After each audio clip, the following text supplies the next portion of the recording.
চতুর্থ wifi award 2025 যেটা হচ্ছে যারা অর্গানাইজ করেছে তাদের প্রত্যেকের কাছে কৃতজ্ঞতা প্রকাশ করছে এই জন্যে যে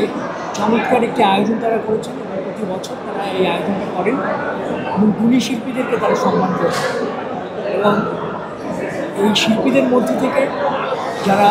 আউটস্ট্যান্ডিং পারফরমেন্স করছেন তাদেরকে পুরস্কৃত করছে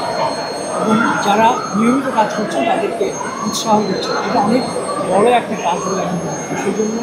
ওয়াইফাইকে আমি অভিনন্দন জানাই আর জুরি হিসেবে কাজ করতে গিয়ে আমি অনেক ভালো ভালো কাজ দেখেছি এবং আমার কাছে মনে হচ্ছে যে বাংলাদেশের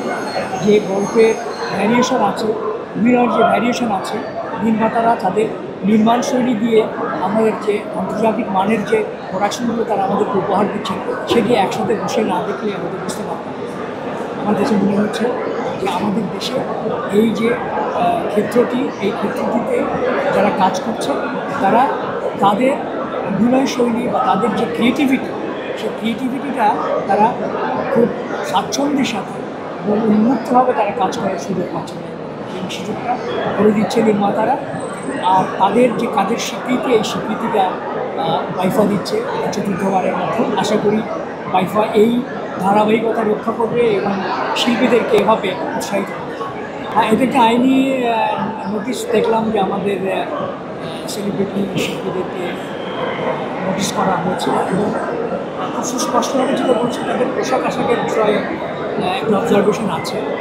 আমি মনে করি যে আইনি নোটিশটা পাঠিয়েছেন তিনি তার অবজারভেশন থেকে এটি করেছেন এবং আইনি প্রক্রিয়ার মাধ্যমে যারা আইনি নোটিশ পেয়েছেন তারা অবশ্যই তাদের পক্ষে বা তারা এই যে নোটিশটি পেয়েছেন তার যৌক্তিক বিষয়গুলো তারা উপস্থাপন করবেন এটি আমার কাছে মনে হয় যে এটি একটি আইনি প্রক্রিয়া এর সমাধানটা আইনি মাধ্যমে আসলে হবে এই বিষয়ে আমি আসলে মতামত দেওয়াটা আমার পক্ষে যৌক্তিক হবে বলে আমি মনে করি আমি আসলে যে সময় কাজ শুরু করেছি আমরা আমাদের মধ্যে এক ধরনের সচেতনতা নিজেদের মধ্যে তৈরি করেছি আমরা আমাদেরকে সচেতন করা হয়েছে যে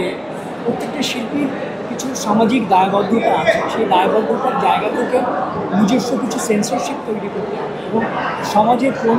কাজটি করলে বিরূপ প্রতিক্রিয়ার সৃষ্টি হবে কোন কাজটি করলে সমাজের উপকার হবে সেই বিষয়গুলো কিন্তু একজন শিল্পী হিসাবে জানাটা খুবই জরুরি বলে আমি মনে করি আর পোশাক বা ব্যক্তি স্বাধীনতার বিষয় সেটি কিন্তু যার যার নিজস্ব স্বাধীনতা বলে আমি মনে করি যে সেন্সরশিপের কথা আমি যেটা বললাম এখন যারা কাজ করছেন তারা কিন্তু তাদের নিজস্ব সেলফ সেন্সরশিপ দিয়ে কিন্তু সোসাইটির কথা চিন্তা করে কাজটা করবেন আমরা যখন টেলিভিশনে কাজ করেছি তখন কিন্তু আমাদের টেলিভিশনে এখনও সেন্সরশিপ হয় আমাদের চলচ্চিত্র সেন্সরশিপ আছে কমিটি আছে তারা সেন্সরের বিষয়গুলো দেখেন কোনটা যৌক্তিক কোনটা অযৌক্তিক কিন্তু এখন যেহেতু স্কাই ওপেন প্রত্যেকের স্বাধীনতা আছে আমি মনে করি এই যে প্রত্যেকে ইন্ডিভিজুয়াল হিসেবে প্রত্যেকের ব্যক্তিগতভাবে নিজের যে